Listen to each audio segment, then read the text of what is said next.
Hi. Welcome in. Welcome. Woo-woo. Welcome to Reclaim Our Vote. It's very nice to see everybody.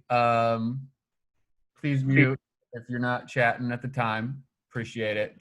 So recording purposes, and we are recording because we put these things on YouTube, and they're going to be up on YouTube. And if you missed this one, if your friends missed this one, send it along. Tell them to join in live next time. Carmen, what's good? Hello. Hi. I see people coming on in. We got more joining too. More joining. What's up? If it's your first time in, welcome. We're just some people who decided that we don't know shit about voting and we don't know what's going on. Please help us. Hold on. So we've come together to provide a platform for like-minded individuals to come together and learn, discuss, have a forum. We are by no way experts.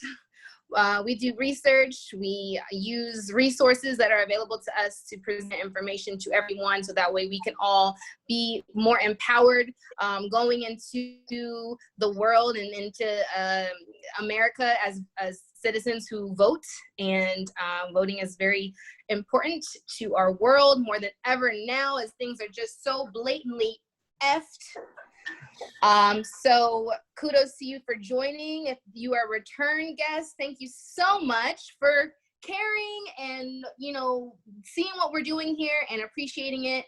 And please provide us feedback. Again, we are not experts. We're just here to do what we can.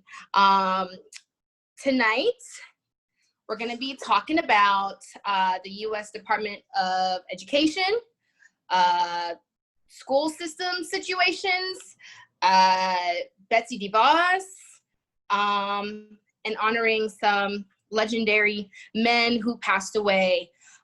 So Ross, should we get started? Do we have some other people that are still kind of coming in? I mean, people are still coming in, like, and admitting someone right now.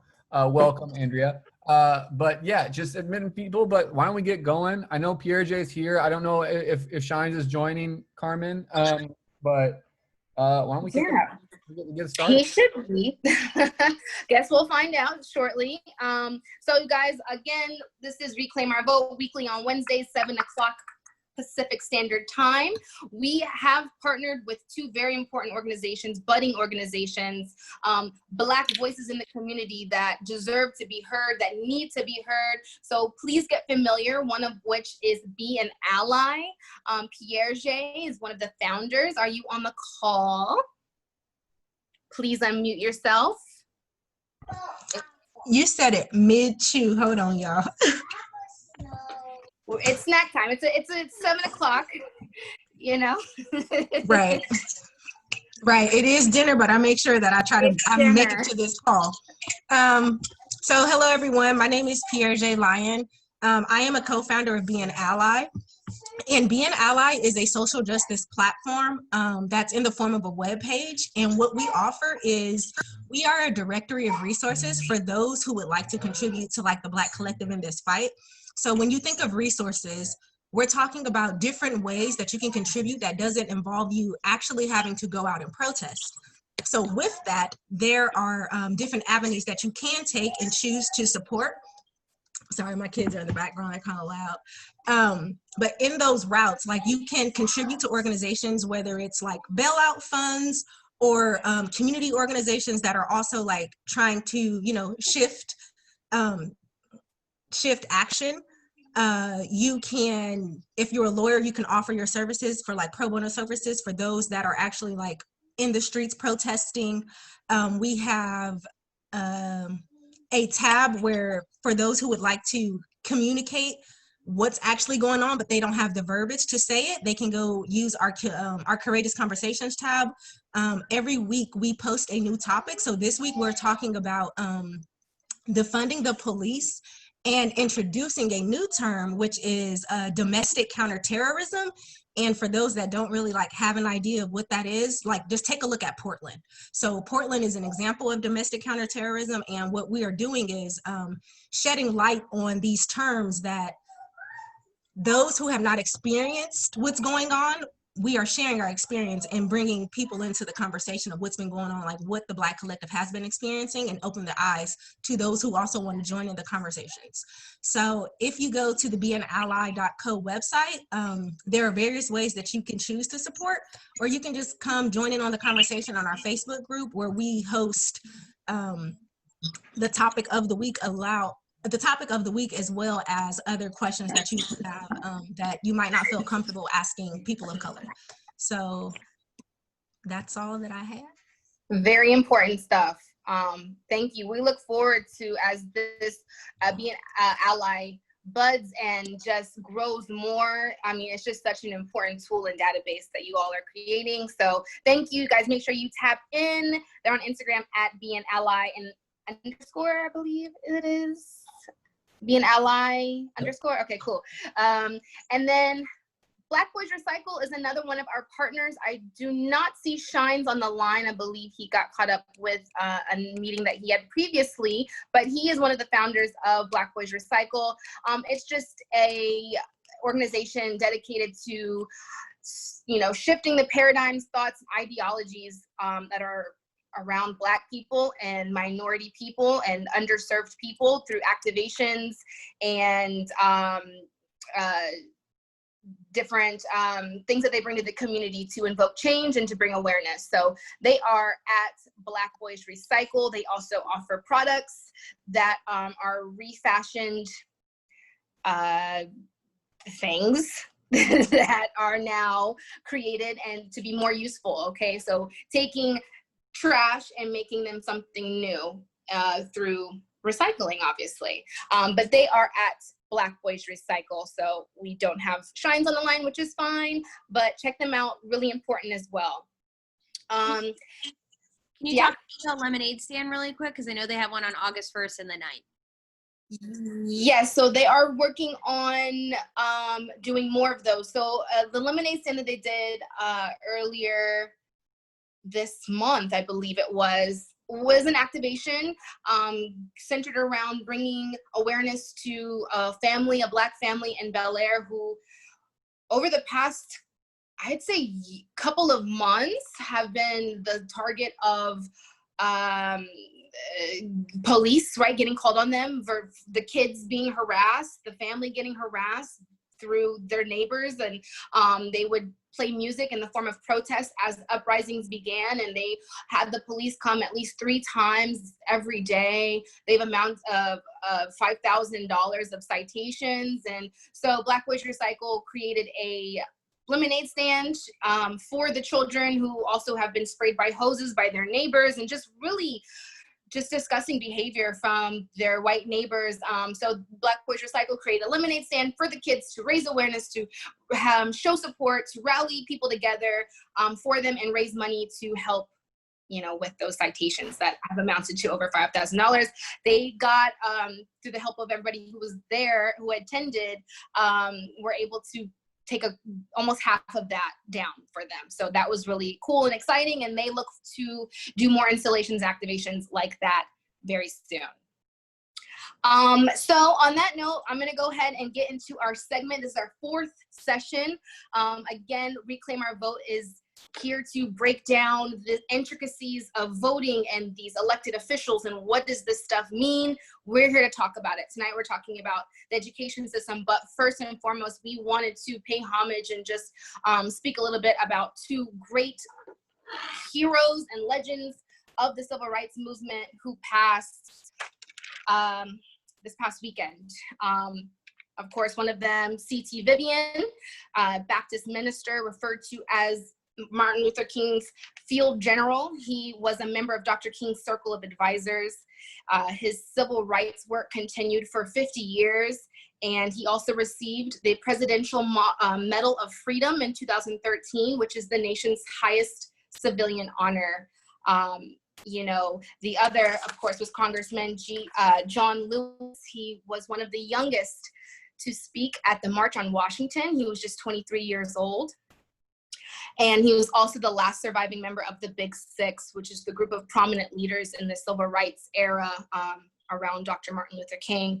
He was an activist politician. So even as an elected official, he continued to protest. He was arrested 5 times while being a member of Congress. Prior to that, I think he was arrested maybe upwards of 40 times, through his sit-ins and acts of protest. He was known as the conscience of Congress, and he dedicated his entire life to social and racial justice. Both of these men displayed incredible discipline. They were advocates of nonviolence. They were both on the front lines fighting for racial justice in the 1960s, like I said, alongside Dr. Martin Luther King. They led sit-ins and freedom rides, voter registration drives, boycotts, marches that continued for weeks and months and often led to violent repercussions and mass arrests. Famously, there was the March on Selma, right, where John Lewis co-led this march.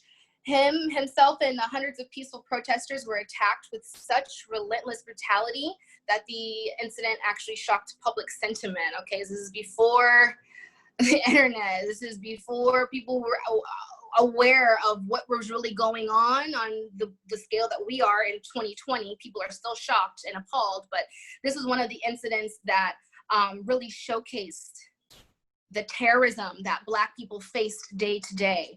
It was a turning point in the civil rights history, and it became known as Bloody Sunday. Lewis sustained a fractured skull that nearly ended his life. The march demonstrated the desire of Black American citizens to exercise their constitutional right to vote. This was a pivotal moment as it directly led to the Voting Rights Act of 1965 that prohibits racial discrimination in voting. John Lewis once said that the vote is precious. It is almost sacred. It is the most powerful nonviolent tool we have in a democracy. And, as I was watching and reading and looking at clips of, mostly John Lewis, because he was an elected member of Congress and his acts continued as a politician, right? I just got to see that, and we're reminded every time we look at clips, right, from the 60s and how Black people were just continue to be terrorized, but just the ugliness that they faced, the danger that they faced was indescribable. They took great personal risk. Them, C.T. Vivian and John Lewis, among hundreds and thousands of countless others who even lost their lives doing this. They took great personal risk. And, just as normal people, this was before they were revered, before they even knew what was going to happen, if there were going to be any results, and possibly if they were going to survive. It's not just the physical bravery that this took, but the mental elevation to be attacked, to be spit on, to be burned with cigarettes, to be called slurs, and to look at the person, the aggressor, in the eye and see them as a victim, to see them and meet them with empathy, with love, with peace.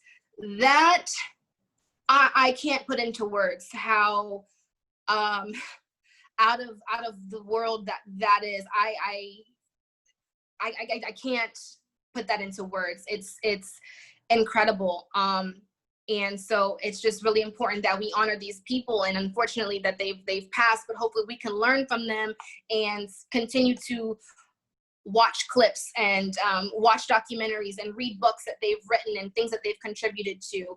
Beyond civil rights, Lewis believed in the transformative power of learning and sought to expand access to higher education for Black people and other historically unrepresented groups. In his last public statement as a congressman, which was July 10th, to a letter to the Secretary of Education, Betsy DeVos, who we're talking about today, he rebuked a plan to block international students to this country unless they were held, to block international students in this country unless some of the classes were held in person. So, the education system also is a political space, right? So that's what we want to talk about today. And I wanted to just, bring it a full circle, the fact that John Lewis, actually one of his last sentiments was in the educational space. And just to leave you all with a quote. John Lewis is saying, sent a tweet in June of 2018 saying, "Do not get lost in the sea of despair. Be hopeful, be optimistic. Our struggle is not the struggle of a day, a week, a month, or a year. It is the struggle of a lifetime. Never be afraid to make some noise and get into trouble, necessary trouble."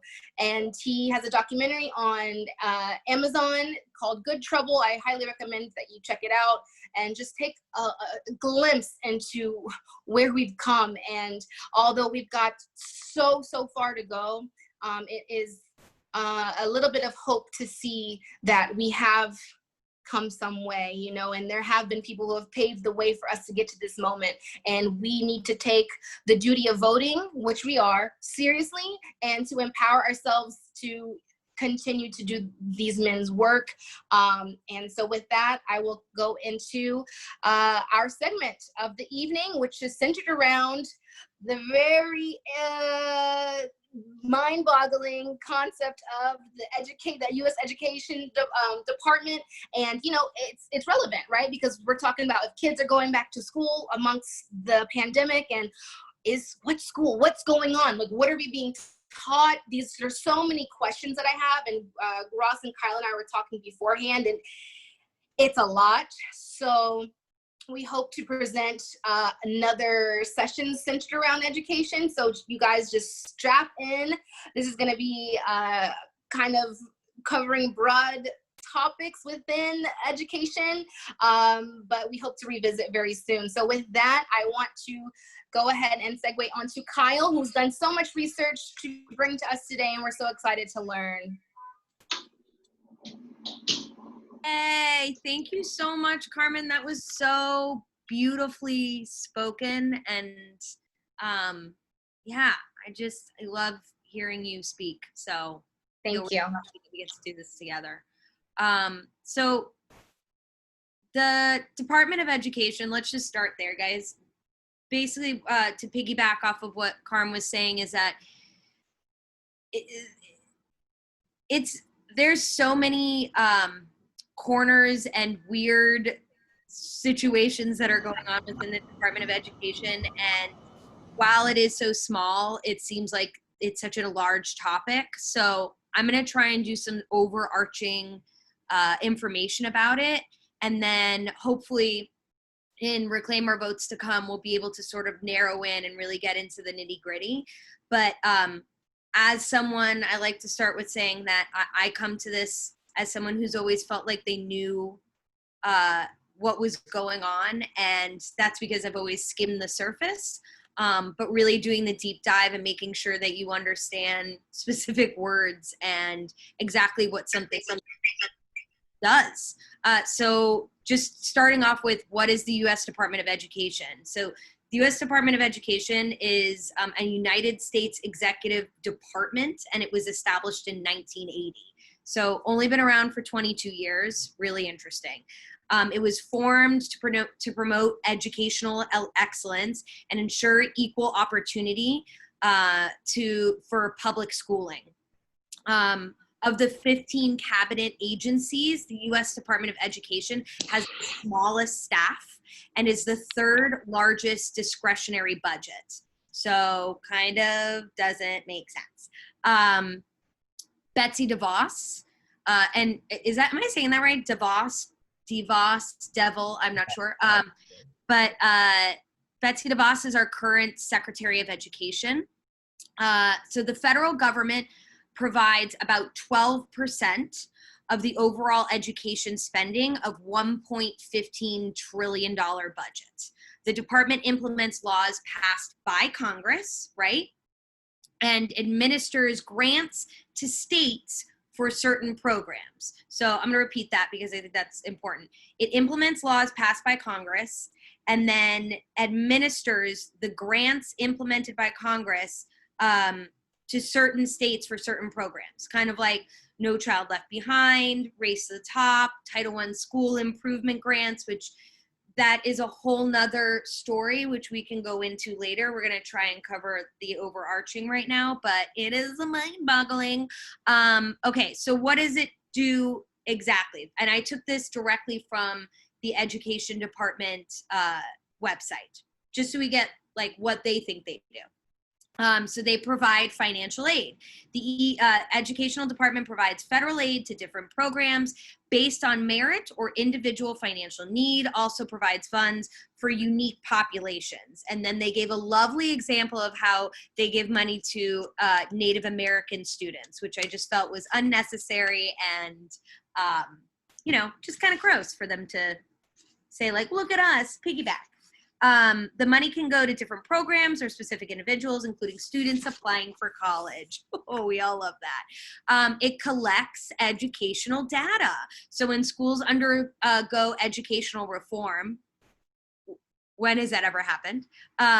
It's generally initiated by the Department of Education, which studies educational trends and techniques to determine what works. So they're supposed to study these trends and then implement them.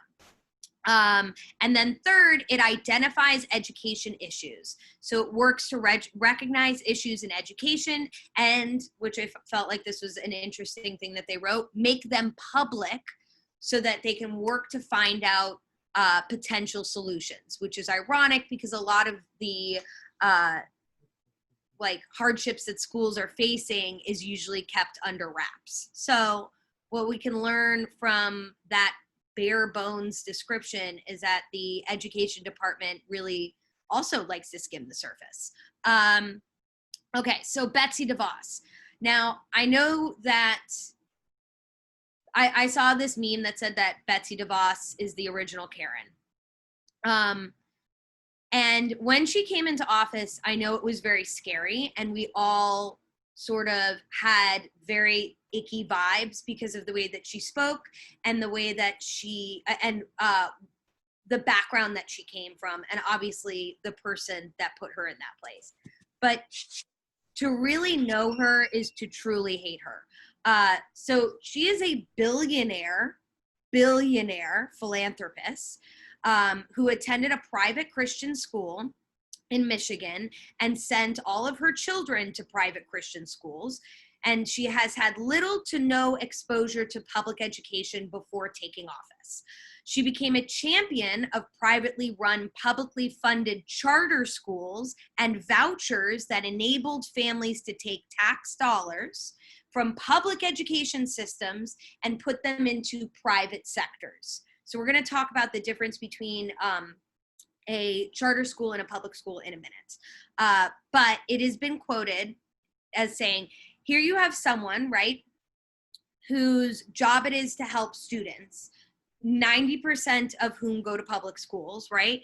And to help students in higher education navigate through like student debt and try and like mitigate that student debt, as well as like classroom size and poverty and school zoning. And she has failed on every single account.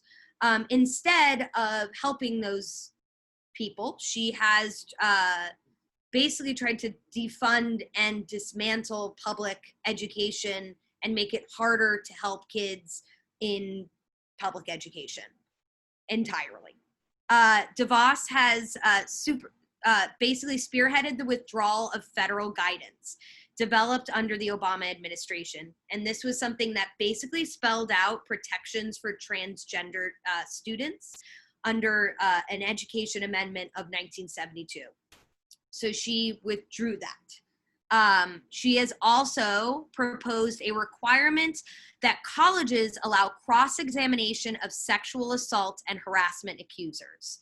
This means that they can put the accusers on trial as well. The other conflict of interest, other than her basically being super Christian and embedded within all private school systems, is that her brother, this guy Eric Prince, is the founder of this company called Blackwater, which is a private security contractor notorious for its operations in Iraq, and he is the former chair of the Michigan Republican Party.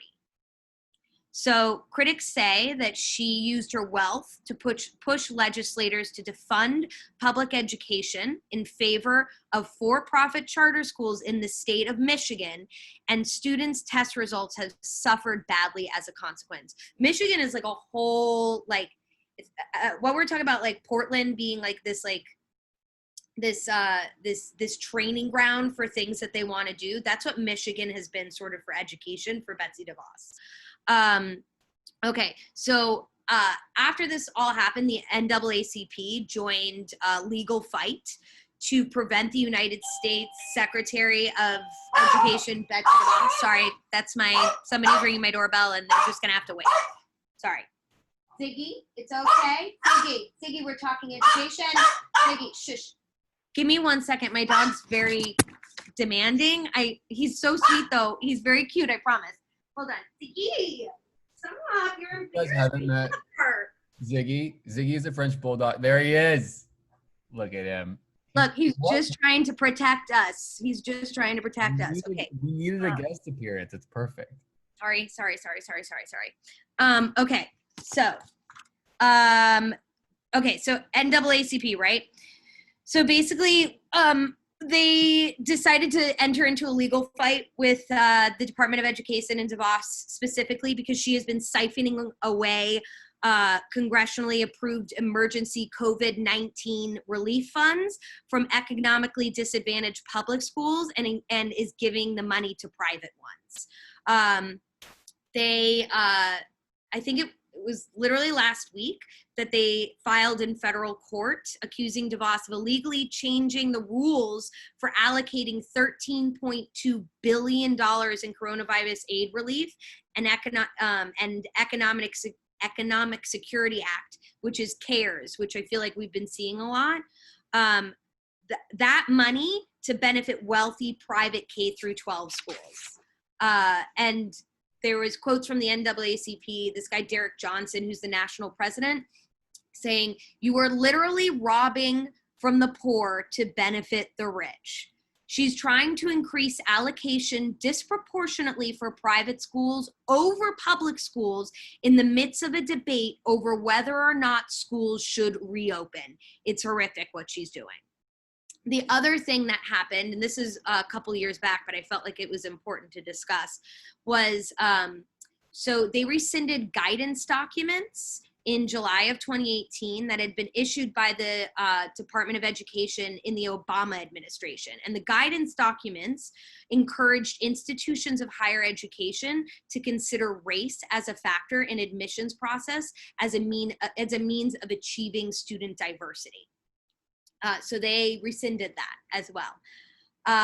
Okay, so now let's talk about private versus charter schools. So the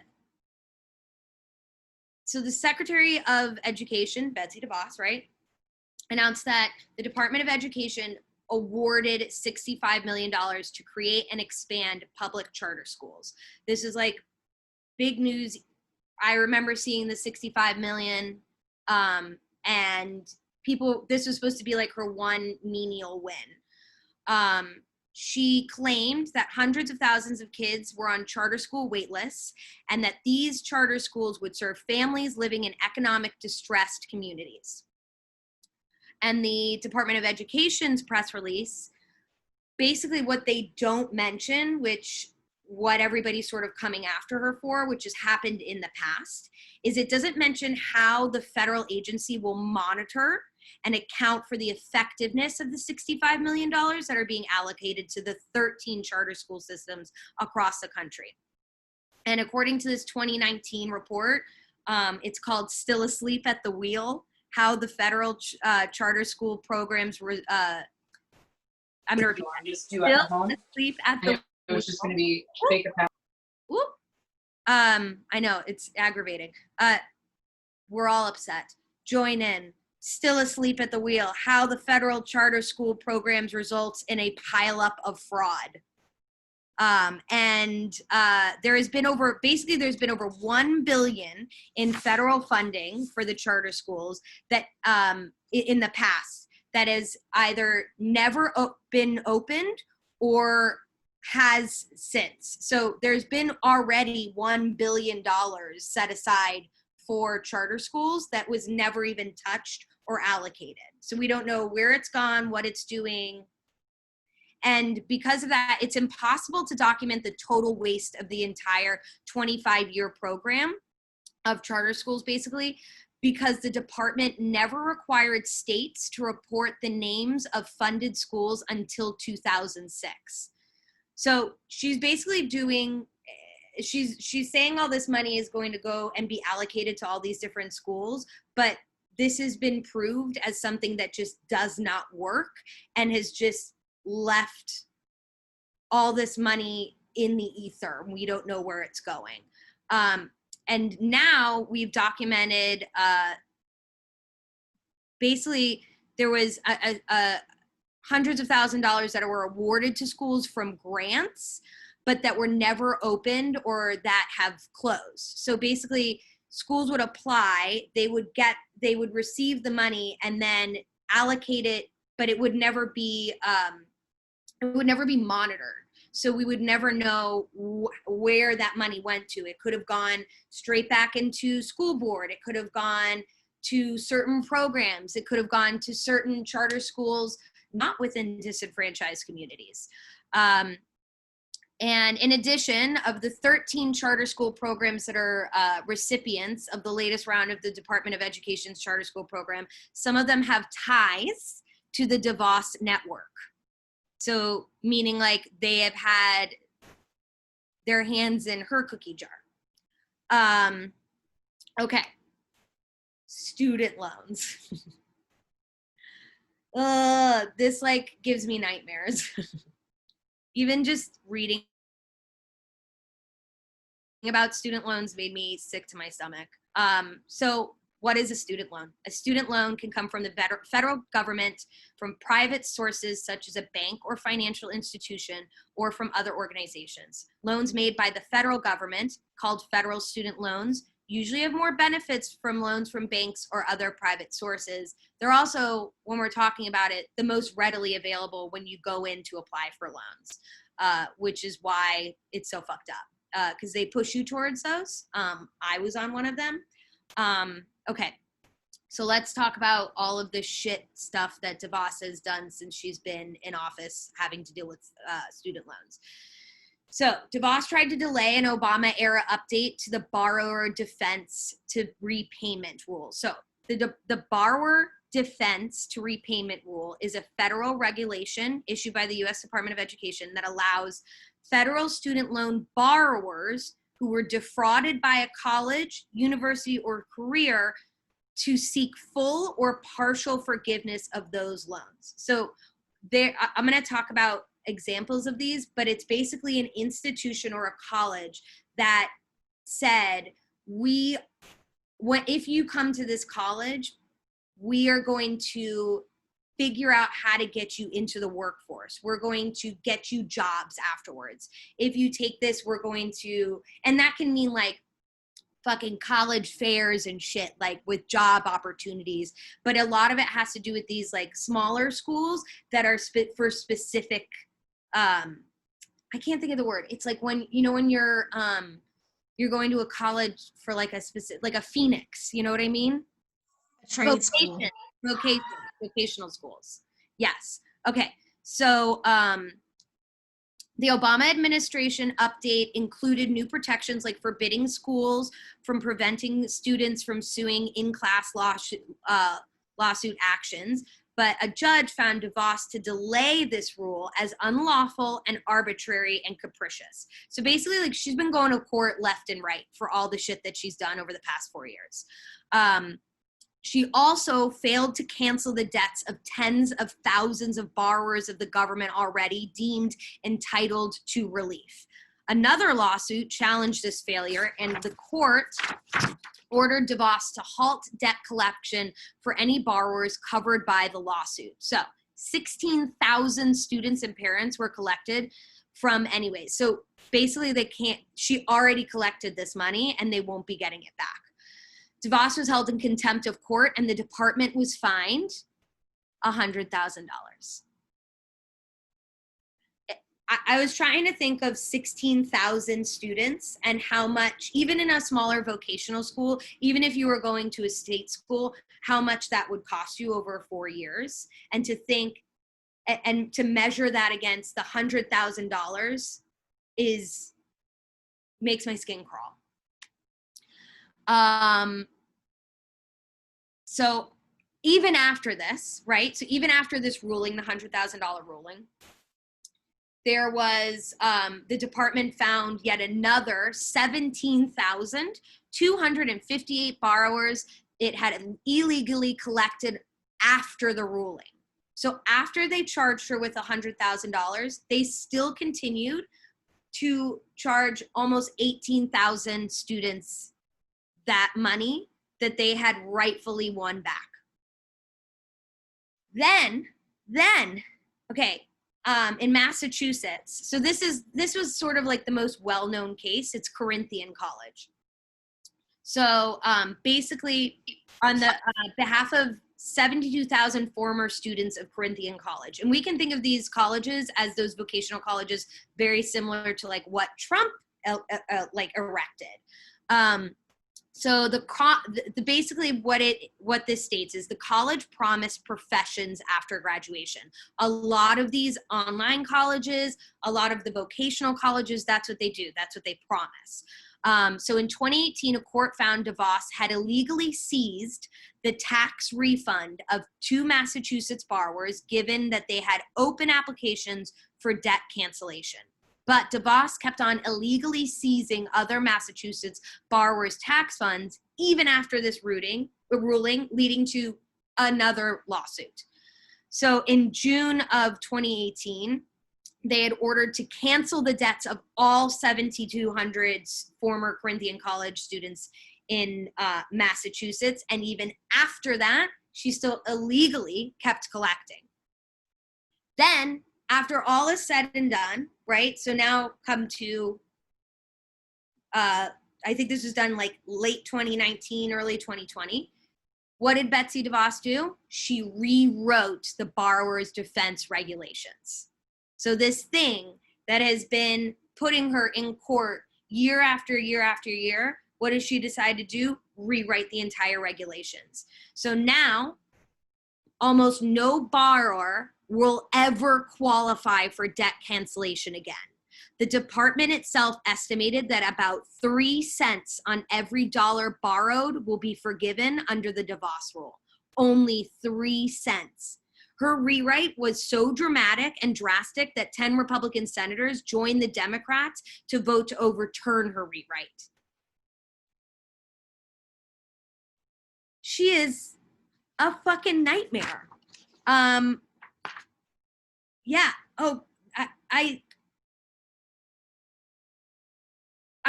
wanted to go, honestly, like reading about this made me so sick to my stomach. I knew it was bad. And this is such a small perspective on it. I really didn't even go into what she's doing to the public school system. I only highlighted the charter school system, to be quite honest. But it's irreparable damage at this point unless we really take an active role in making sure that these things are talked about and that we fight and volley for them. Because I know that there's like occasionally something that goes around like a proposition, right? That for class size, I remember that was happening like a few months before coronavirus. But what's happening within the US Department of Education is just disgusting. And it makes me very angry. And as somebody who has an insane amount of student loan debt, I hate her. Yeah, okay, Carmen, that's all. Well, as we all chug our adult beverages,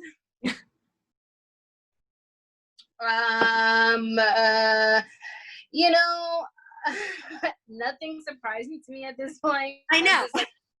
Everything's out to get us. Everything wants us to just crumble under a rock. But we continue on, all right, in the name of our true forefathers, those who fought for our rights. The thing is, the wool has been over our eyes, and just this information, we think it's hard. We go to work, we go to school, we're like, we just can't seem to push past, right? And there's just something that's holding us down. It's not just you, it's not just me.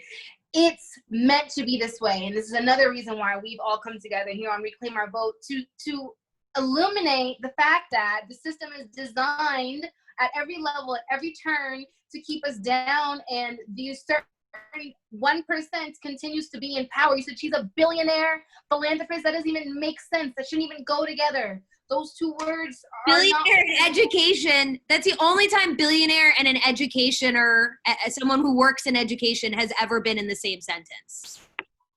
It doesn't make sense. And I don't think that it will make sense, because we're not the ones who are supposed to make sense for. Okay, so on that note, on the somber news, thank you, Kyle, so much for doing all of that research and taking the time to share with us. It was awesome. Thank you so much. It was very understandable, and we appreciate that. We're gonna move on to Ross, our in-house, who we like to call somebody who actually knows what he's talking about a little bit. No, here's the thing. After you, Carmen, and after that, Kyle, like, I feel like a scrub coming in here. My mind, it fell out of my face with that Betsy DeVos stuff. And like, Carmen, like, you need to go to John Lewis's service. Like, I don't know. I'm very proud of both of you. Thank you, Ross. We're proud of you, and we know that you're going to deliver some very tantalizing information for us to most likely be fucking pissed about. So, Ross, take it forward. I mean, okay, so hi guys, how's it going? I'm Ross. With these two incredible human beings, we're Reclaim Our Vote, which is what you've seen. Hopefully, I'm gonna ground it a little bit in like hopeful tones because of local school boards and local communities doing things. Then we're going to talk about LA USD, and Matthew, like, if you're around, please get in the chat. Like, you might correct my information, because I'm coming at this from an objective, like, I saw some articles level, so please, like, correct me in the chat or pipe in if you want to with your face and your voice. But I'll piss people off there for sure. But anyway, I just want to talk about school boards, because if you're like me, when you go to vote and you're looking at your ballot, like, I can get behind a lot of the different offices, even if I don't know what they are. But when it comes to the school board, as someone who does not have kids, I often feel just completely out of my depth when it comes to who the people are, what I should be looking for, frankly, whether or not I should even vote at all. Like, I feel like maybe it's none of my business, and I shouldn't be putting my thumb on any scale. But I'm here to tell you that, like, yes, we need to, because school board elections have the least amount of turnout of any election in the country. Even when they're on larger ballots, they are simply like what I said, people just don't vote on them because they feel they shouldn't, or they don't know what to do, or they have they don't know what school boards do. So we're gonna talk about it. I'm gonna tell you what they do. I'm gonna tell you why they're important. And I'm gonna tell you that when it comes to this year, when you see a school board candidate on that ballot, or any ballot moving forward, you do your research and you vote on it, because it's important. So first and foremost, what do school boards do? School boards are the governing body of a school district. They're the folks that are the bosses of the bosses, the principals, the counselors, the superintendent. They're everybody's boss. So they need to implement rules and regulations to govern those people. Nationwide, school board members represent the largest collection of elected representatives in the country. There are over 95,000 school board members across the country. And when it comes down to it, they are the smallest scale elected in your community. You have the best access to these people. Oftentimes they're volunteer positions. Oftentimes these people have day jobs, and they do this work on the side. And it is a lot of times still a 40-hour work week that they're doing on top of their jobs. So a lot of districts are starting to implement salaries, whether it be like more of a stipend or full on salary. It's kind of getting to that level because as we get further and further into this American experiment, shit gets more and more and more and more complicated, like we're seeing.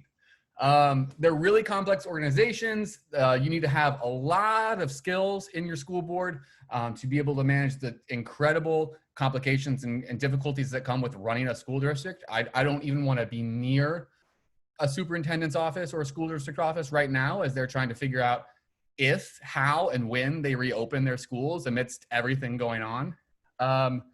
But these people also are hiring a lot of people that are making these tough decisions as well. This board, like think of it as a major corporation. Like this board is in charge of the CEO.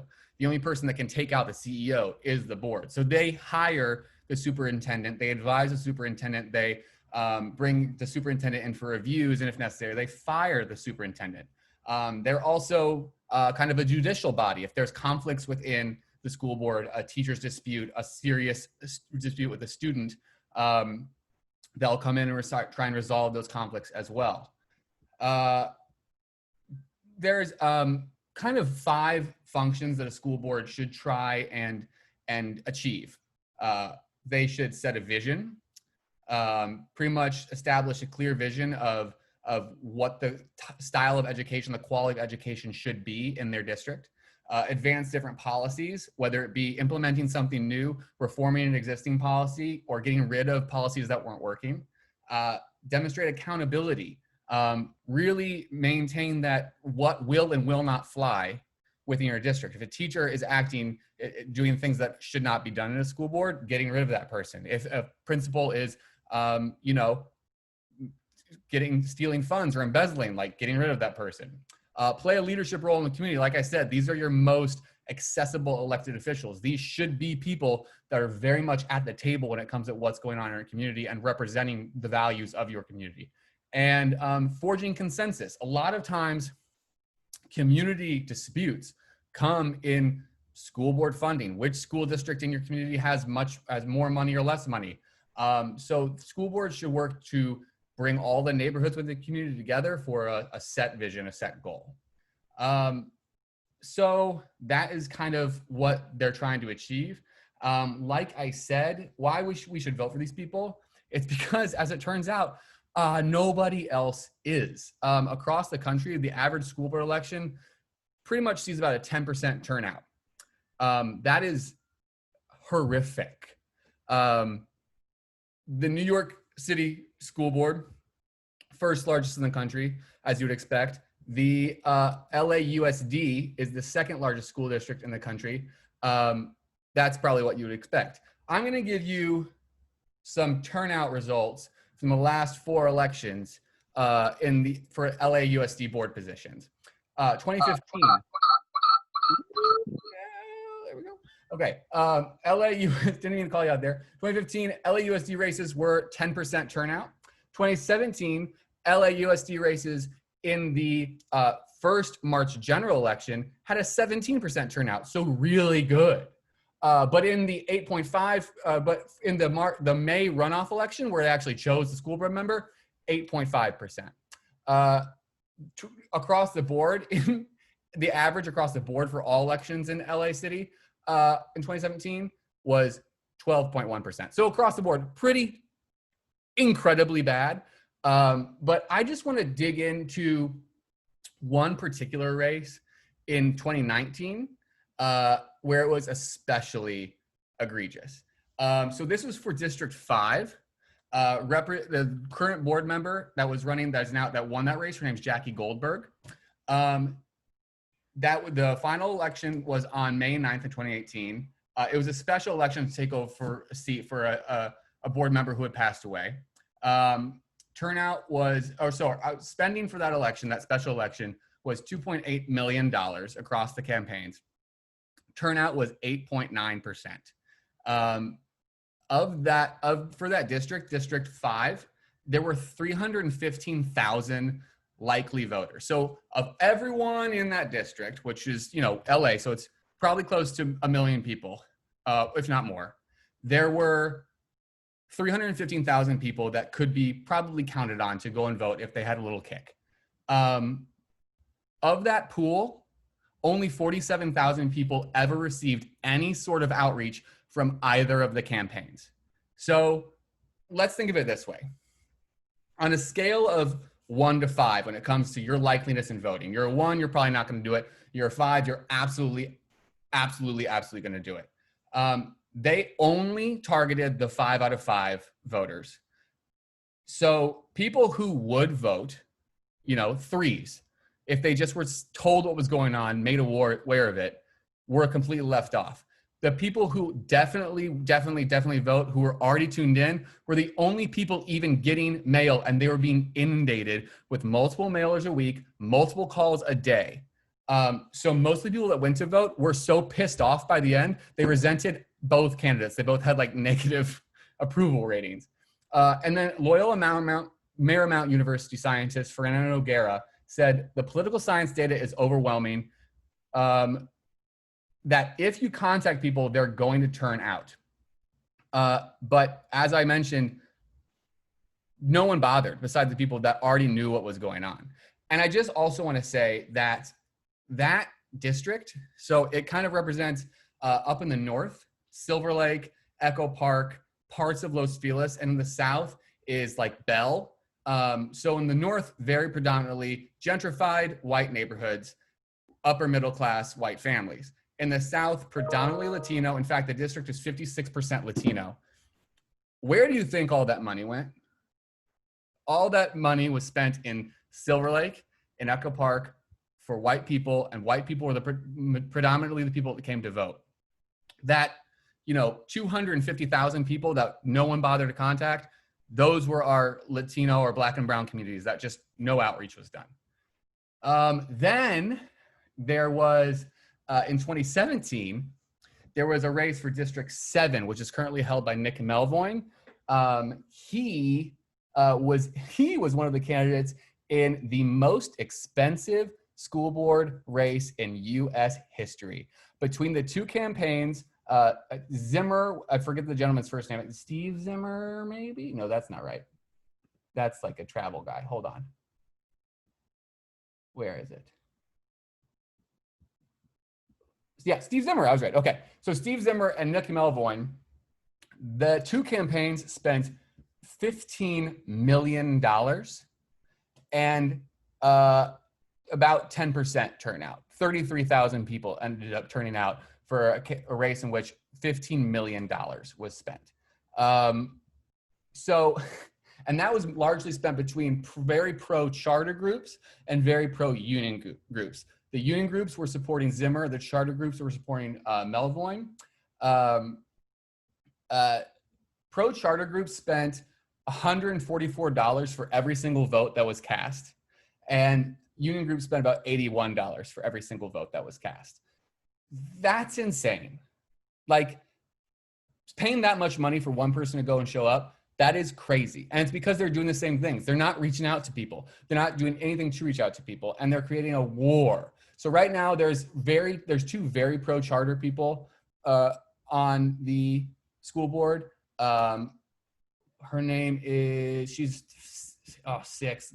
Matthew Gizone, maybe. I'm forgetting her name right now. I apologize. But, and Melvoin's another one who's very pro-charter. Thank you. Yeah, Melvoin and Gonez. Thank you so much. Gonez, thank you. So they're very pro-charter, and they both won that year because of the incredible amount of money spent by the pro-charter voting groups. One of them, this is fun, one of them is called the Parent Teacher Alliance. Guess what the acronym there is? It's PTA. And they were putting that on all of their mailers. They're saying the PTA endorses Nick Melvoin. And so the Parent Teachers Association sued them, being like, that's messed up. Yes, that's fun. So, but that's politics. But that's politics. So I don't know. I don't know Nick Melvoin. I haven't dug into him. I mean, there's lots of people that, equate charter schools for them really having any sort of success. We can get into in subsequent reclaim our votes, you know, the benefits of charter schools and the negatives of charter schools and the benefits of public schools and, you know, we can go back and forth on that all day. I'm just saying, like, that much money being spent on a LAUSD race is insane. But these people are, they're competing for high salary jobs. Believe it or not, this rocked my world. LAUSD school board members earn a salary of $125,000 a year. That was totally crazy. I mean, granted, it's LA, so $125,000 a year isn't insane, but still, that in 2017, they were granted a salary increase of 174%, from $45,637 a year to that $125,000 a year. A lot, and some people who maintain their other jobs, maintain their other careers, they instead received $50,000 a year versus the $26,000 a year they were receiving before. Now, I'm not going to say that that's a terrible thing. I mean, there is a good reason that these people who are spending probably well over 40 hours a week managing a gigantic school district should be incentivized to have that be their sole focus and their sole goal. I'm just saying that optics-wise, it is pretty messed up that the school board and the superintendent are earning six figures when a starting salary for a teacher is closer to $45,000 a year or $50,000 a year, and the average teacher makes about $78,000 a year. Granted, even if you gave all of that money and you know the school board members were making 60 grand and the superintendent was making 150, and you put that money around to all the teachers, it's like what, extra $1 maybe? I'm just saying, optics wise, it's crazy when we know that the education system is so underfunded and these teachers are so screwed all the time. It just blows my mind. So that being said, we really need to make sure the people that we are giving this power to, these people that in their districts are representing dozens of schools, are the right people for the job.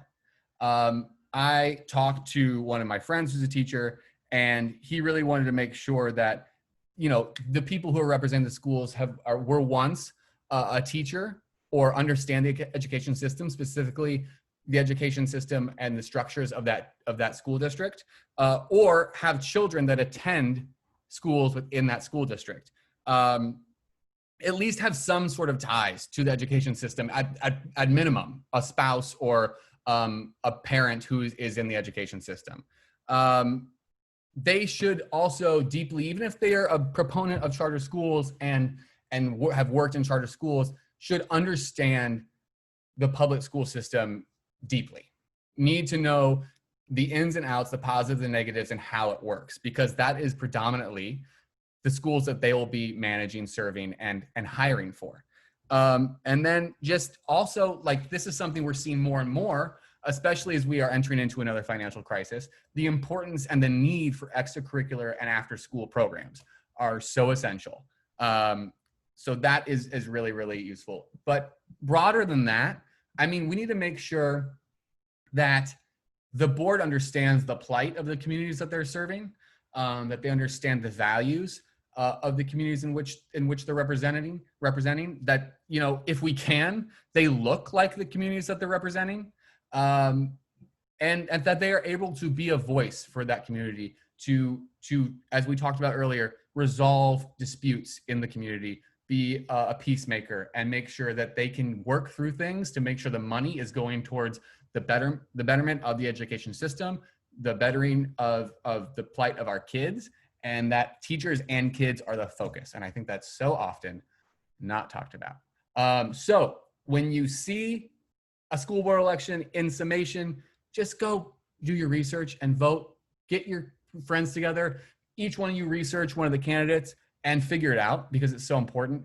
And if there's ever a ballot measure like there was a couple of years ago, Measure E, and it goes toward better funding our school systems, reducing class sizes, and relieving the burden that we have on our teachers, vote in it and vote yes. And with that, I'm gonna give it back to Carmen. You heard him. Live and direct here on Reclaim Our Vote. Thank you, Ross. It's just a lot out here, y'all. Like, it's a lot, but we gather so we can be informed to make decisions for ourselves, but also for our community. And that's what it's about. It's just about being a better functioning human in our community, whether it directly affects us or not. Schooling and education is obviously something that's very, very important. And if we can't do right by the children, who can we do right by? So guys, we are wrapping up onto our 8 o'clock cutoff time. Well, our voluntarily, cutoff time. We definitely want to, like I said, honor everyone's time by keeping this an hour. We understand how important it is to all come together. So we want to not only honor the time that we have together, but honor your time that you have away from this and your very busy quarantined life. Lots of stuff going on. But before we do that, I am going to kick it over to a friend of Reclaim Our Vote to lead a segment that we call Reclaim Our Happy Hour. It just brings some focus to some organizations or foundations that you can spend the money that you would have used to go out to cause, something that will help somebody else. And then we will open the floor for a optional discussion or comments, questions, even topic recommendations that you all might have before we'll head out. But Miguel, if you're on, if you could please lead us into our closing Reclaim Our Happy Hour for the session. Can you guys hear me or no? Yes. You can hear me? Sure can. Great, the computer works. Okay, great. So being that we were sort of focusing on the Department of Education, I thought donorschoose.org would be a great nonprofit to support. And what they do is they help you find classrooms that are in need and fulfill their lists or projects that they're looking to fulfill. And so the website's really awesome, and you can search locally with your zip code, or if you want to target a state that is really struggling, and you can even search under different subject matters, the arts or science, math, history, and you get to read the teacher's sort of mission statement of what he or she or they want to accomplish with their project, and it's really awesome. And all funds that you donate go directly to the project. And I, for instance, wanted to donate to one that was focusing on the arts in the town that I grew up in. So I did that, and also there's a special section specifically for distant learning projects to sort of help students right now in lockdown, nurture for more of the art subjects that they're not getting to do, and get that sort of learning that they're getting in the classroom. So yeah, it's called donorschoose.org. And knock yourselves out. I sort of spend the better part of the day today just sort of looking at all the different projects. There's a lot of really exciting and beautiful ones that I think deserve our $10, $15, whatever it is that you'd be spending on a drink. Amazing. I love that. I really, really love that. And you guys, we also have a mailing list, so please go to our Instagram page at Reclaim Our Vote. If you are not in our mailing list, where we recap everything and also recap the Reclaim Our Happy Hours, so make sure you're a part of that. Just send us your email address, and then that way you get a kind of overview of what we've discussed and what's coming up, and then also these wonderful organizations that we talk about here in our sessions. And with that, we again are here weekly on Wednesdays. Tell a friend, 7 o'clock p.m. Pacific Standard Time. And then, we open the floor at this point for discussion. If you have to go, we understand. We thank you so much for coming and hanging out and listening to us and being a part of the discussion. You are part of the change, and that is what is needed more than ever, is active people who care. So within that, if you have to go, we'll see you next week, hopefully. And then if you feeling led, if you've got a question or a comment or even a suggestion for other topics that we should cover in the later weeks, please unmute yourself and let us know what you're thinking. One thing I just want to highlight, Matthew had to jump off, but and I can put this in the email. Also, if anybody wants to be on our weekly email list, please just DM our Instagram account, Reclaim Our Vote, and I'll put you on it. But apparently it's Schools and Community First, yes15.org, and it's all about Prop 15. So closes property tax loopholes benefiting wealthy corporations, cuts small business taxes, reclaims billions every year to invest in our local schools and local communities, exempts homeowners, renters, small businesses, blah, blah, blah, blah, blah. It's just a great website. And Ross, do you know more about this or no? Schools Communities First is a really important bill. It is a kind of carry forward from Measure E, which we did not pass in last year. So it's going to get, like we spoke earlier, it's going to allow more allotment of funds to our public schools and our LAUSD schools to reduce class sizes, to buy supplies. It is going to be really, really tough because the way they're doing it is they have to increase, do a slight increase in property tax. So when people see that, they freak out because they're already having to spend a lot of money on property tax. And it's not a simple majority. They're going to need to, I think, they're going to need to cross 60%, if not 66%, because it's a 2/3 to pass certain ballot measures. So it doesn't matter if we get that 51%, like we need more people to show up, turn out. And quite frankly, if you're a renter, it's going to apply a little less to you. So go out and vote, because I mean our teachers and our students need Prop 15 to pass. And that's coming up. I will also say be very careful and educate yourself about who's on your school board. For example, I don't know if anyone knows what happened in Roslyn in 2006, but the superintendent, while essentially spending a bunch of years expanding that school district, ended up stealing like a couple million from the school district itself. Even though the schools in the district were doing really, really well, he also was able to embezzle like a couple $1 million for a long time. So, thought I'd add that to our sad plate. I love it. Right. Roslyn, where? And they just made a movie about it, actually. It's on HBO. It's called The Education. It's amazing. I mean, I'm also from an area near there, so I was aware, but it's crazy. Allison Janney does a terrible New Jersey accent.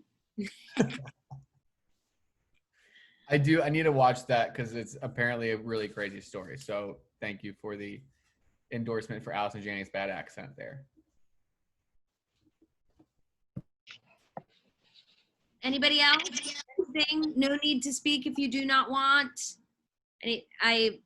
We're also probably going to dive deep. I just talked to Matthew. I know he was like an omniscient character today, but he's worked a lot in the education system, both as a teacher and within sort of like the politics behind it, and dealing with,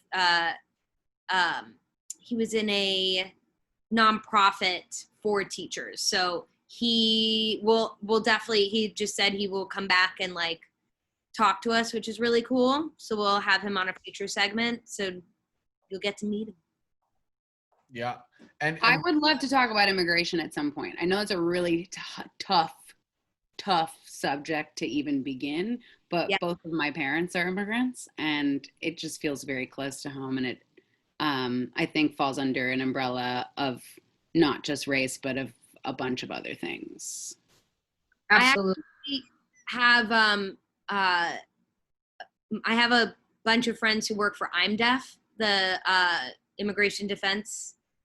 So we'll get them in here because they know way more than we could ever.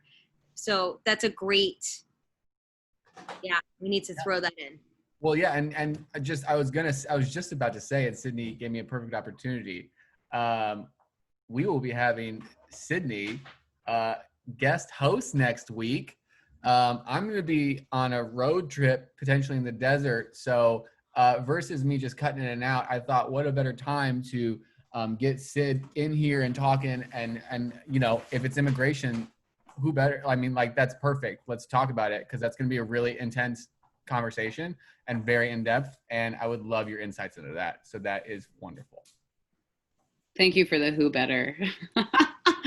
Who better? Yeah, I mean, I don't know. Kyle, I obviously we will all chat before next week, but yeah, that's one of the only things I was thinking, because you guys are doing such a great job with topics. Like, every time it's just the best information, and the worst, obviously, but. Let's talk about these cannabis laws, y'all. Who's being cut out, and about that new law that LA is, I don't know if they're like toying around with, where they are allowing those who have been incarcerated due to, like, I don't know, marijuana charges. They're saying that they are allowed to tap into the network as long as they have access, or they're being like mentored by larger organizations. But when they sign the contract, apparently, like, the larger organizations have the ability to cut them out of the funds. You guys heard of that? Okay, I'll send some of the articles to either Reclaim Our Vote and then to Carmen, so you guys could look over it. But I think that's something that we need to talk about Across the board. Problematic across the board. Because, like, you know, there's still people who are locked up, you know what I mean, who are serving really hefty sentences for cannabis, marijuana, which are now, we have billboards, you know, for, and these white people are doing, white men, I'll be clear, are breaking into this billion-dollar industry. And while there are still innocent, mostly Black and brown people who are serving in ridiculous amounts of time in prison, federal prison, for something that's legal now. And that's just a whole other rabbit hole, but a really great suggestion. So thank you for that. And then with MedMen too, getting away with like, I don't know if anybody has been into a MedMen, but it looks like a grocery store. So all the money, looks like an Apple store. Everyone's seen that meme. That's like, when it looks like an Apple store, it's time to let some people out of jail. Like, Apple store. Right. But MedMen, what people don't know is that MedMen also has like a line item where they donate to money to fund the ice cages for the kids. So, like, I don't think people know that when you purchase from MedMen, you're also donating $10 to a cage. Yeah, man. What? That is advertised. Yeah. Yeah. So They're all linked. They got broken into downtown. I was like, great, there's 100 cages, like, that can't be afforded right now. Yeah, MedMen donate money, like, they're also don't buy from MedMen because they die hard motherfucking like racist. Yeah. Wow. So there's some more shit to add to the plate, to the sad plate that Sydney turned up. Like, I've seen away from her like 3 times. Does she know this? Like, look, I'm not gonna front. Like, MedMen was getting all my money because they had everything until I found out. They're so expensive. They're like the most expensive dispensary of all time. And that's why. Of course, because you got to pay for the marijuana and the cage. Would you like a cage with your 8th? Wild. Yeah. Woof. Yeah. That's going in the email. yeah, I'm like, really, that really fucks me up. Just We need to don't boycott this. I know, and I don't know why there hasn't been like a boycott, because it's not secret. I mean, obviously, it's not like being advertised like, oh yeah, we do this. People too. love that shit. It's not a secret that Jeff Bezos is the devil, but like, who doesn't? You know, there hasn't been an Amazon boycott. Period. We have to. Even though I've been meaning to cancel my Prime membership for the past 6 months, and somehow. Listen, I understand that, and I'm not excusing my use. I just, like, until somebody else can get me something in 24 hours. I'm sorry, Jeff. I mean, I'm not sorry, Jeff. I'm sorry, everyone else. But I mean, and this is kind of like what this is about, is like, we can all actively protest MedMen. Do you know what I mean? Like, yes, that is like, they are franchising out, because I know that they're, you know what I mean, and they do delivery. They've got great, you know what I mean, they have great advertisement, but that is something local. That is something we all use, and I didn't know that. I had no idea. I would suggest Ease or Cushfly for delivery. And I like to go in and smell. I like to. so the thing about MedMen was that they were supposed to be, because I know a chick who works like as a broker, so that's how I know. Yes. And she was telling me that MedMen was supposed to be shut down back in December because they weren't paying their the, you know, the different brands. Yeah. They weren't paying them, so they were supposed to get shut down. But since this whole coronavirus shit kicked up, like usage has kicked up so high that they were able to stay in business even though they weren't, like, so if you go into a MedMen now, like, you'll see that they're out of a lot of stuff. It's because a lot of the suppliers are like, fuck no, y'all wasn't paying us, but they're still being able to stay afloat. Yeah. So they were been supposed to be like out of business. Yes to white men being the sellers, but also my sweet friend whose parents just retired math teachers. They're like 60-year-old. I mean, they're white, but like math teacher, married couple, retired, moved to Colorado and opened a dispensary like 5 years ago. And now are making more money than they've ever made in 40 years of working as teachers. It's crazy. Well, that says something. Yeah, I gotta find y'all that legislature. I'm trying to get my dad out so y'all could skim through it, Ross. Yeah, please do. I mean, I knew that the CEO of MedMen was like a 30-year-old total fuckboy, but I didn't know it went like this hard. So, so I don't know if this applies, if we even want to like open this shit can of worms, but okay. So remember how 6 years ago, 4 years ago, when President Trump was talking about building the wall. Well, apparently, like, the Mexican government, they have presidents for 6 years. So 2 years ago, if you noticed, like, President Trump stopped talking about us building the wall, it's because Mexico got a new president. So the new president, the people hate him because now he's in bed with Trump, and they are using Mexico as Mexico is the new border between like Central America and America versus Mexico being the border between like North America and Central America, even though Mexico was considered like North America, which was why it was like so much controversy between him trying to build a wall for America.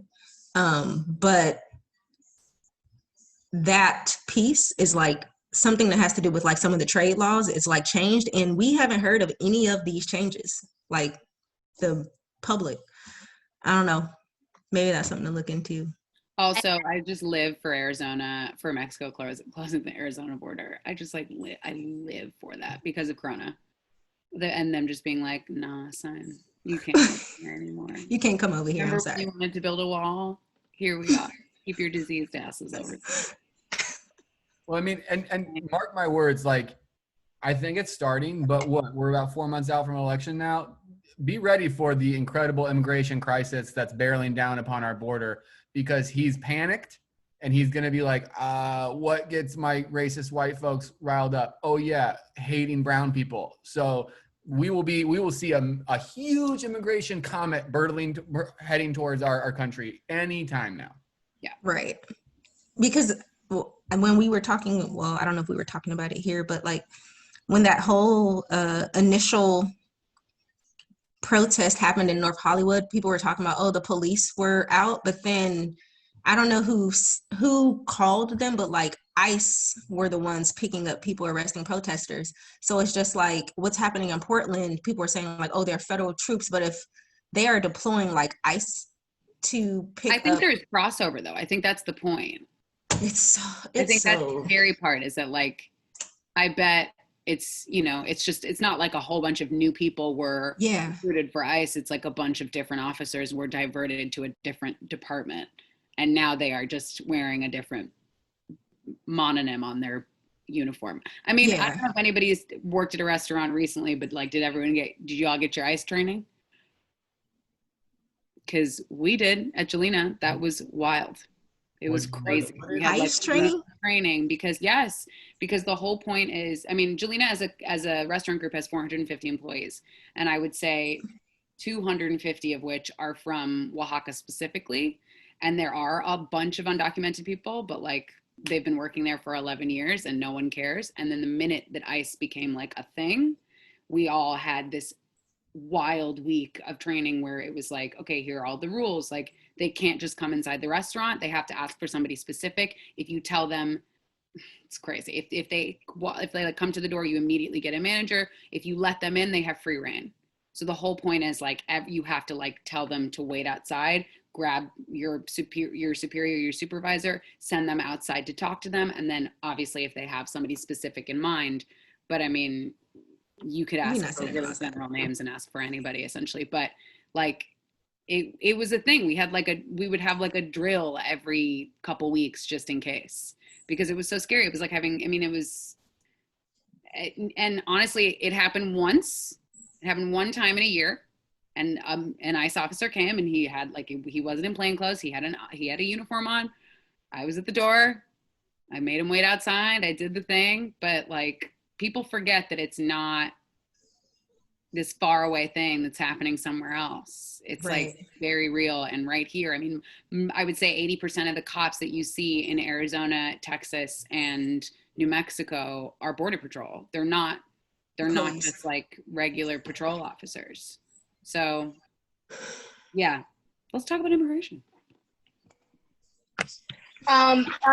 Before we wrap up, I know Ross, you posted on your story today that you're part of like a meeting or something, that you were talking about some sort of plan for one of the presidential candidates, and somehow possibly we can learn more information or get involved or contribute in some way as far as ideas or whatever. Do you mind kind of touching on that a little bit? Yeah, sure. I mean, I'll preface it by saying that Reclaim Our Vote is nonpartisan. You vote for whoever you want to vote for. We are not affiliated with any party, and we will never be. That said, I was on a Zoom yesterday with the organization I work for, and some of you know I work with Mayor Garcetti, and the organization I work for works with mayors all across the country. So I was part of Zoom yesterday with about 45 mayors, and then the policy director for Joe Biden's campaign. Her name's Steph Feldman, and the coalition's director for the campaign, Ashley Allison. And they were talking, going in depth about Vice President Biden's Build Back Better platform. And that is his economic recovery plan for the economic crisis that we are about to confront head on. So basically, when he is in office, January 2021, this will be one of the first things that he hopes to implement. And it has 4 key pillars to it. The first of which is a reinvestment in American manufacturing. So re-implementing resources and money to American jobs, American factories, making sure that everything that we make sure that we are the world's leading producer of X again. And a big way that we're going to do that is with the second pillar of the plan, which is a green infrastructure. So investing a shit ton in green energy sources, wind turbines, solar turbines, hydro, and then also just rural and widespread broadband access. And then with that will come literally hundreds of thousands, if not millions of jobs. So that's really important. This is not just a green plan, it is a jobs plan. That's something that's so important to emphasize. The third, and this is really unique, is caregiving. So never before has caregiving been a part of an economic recovery and economic plan. But what we're seeing is our caregiving facilities, nursing homes, pre-K, schools seeing a crisis like they've never seen before, and having to confront things they've never had to confront before. And because of that, so many are losing funding, and so many people are losing money because they don't know what to do with their kids. So investing in caregiving facilities, giving stipends and tax breaks to families to ensure that they can pay for essential care for their children, for their seniors, for anyone in their family. So that's really crucial. And the fourth is, and probably most important, is an emphasis on racial equity and racial inequity, so that we are able to close the racial wealth gap, end redlining practices once and for all, put a stop towards gerrymandering, things that really hold down, like we talked about a couple weeks ago with voter suppression, and lift our communities of color back up. It's all at joebiden.com/buildbackbetter. I seriously would look at it because it covers so much of our society and is going to be vital as we try to recover from the coronavirus pandemic, the racial pandemic that we're seeing, every pandemic that we are confronting all at once. There's that. And we are nonpartisan. It's a lot, but I think it's also very important to know that these types of things are happening, you know, behind the scenes, and the fact that one of our own is involved with that, I think is really important and really awesome to highlight. And I know for me, I've been looking to Biden for more. You know what I mean? What are we doing? What's happening? What is your plan? And so, you know, when I saw that you were part of this conversation, I was really excited because one, you're one of us, and then two, it's something that if you're not planned on supporting Trump, that it's something that is important to know, and you know that he does have to own our vote, and we need to see the plan of action. So thank you so much for sharing that. And if there are no other pressing questions, comments, or concerns, I think we're going to wrap it up here and catch everybody next week. So I will mute myself for the chance for anybody else to say any last words. Not in a final way, but just in a momentarily way. I love everyone here. I'm so excited for Sydney's immigration discussion and Pierre-J's inevitable marijuana discussion. It's going to be so great. You loop me into that. It's okay. You looped yourself in. I'll be ready. I'll be ready. Everyone should bring a joint with them. Yes. Always. Always. I mean, how else would we get through this shit? Yeah. Okay. All right. I'm so grateful for everybody sticking around and talking and coming tonight. I just had a friend who she works in environmental restoration of our coastline say that she would come and talk, which is just so rad. So we can get some environment in here as well. And just, you know, just discussing how, like, basically, I mean, what she does is work with planting trees to combat hurricanes, because our coastal restoration is just sort of depleting and we're ruining it. But that if you feel like you are or feel passionate about something or have a topic, please let us know, because this is rad. That's it. Yes, we are a community, and we thank you guys so much for joining us.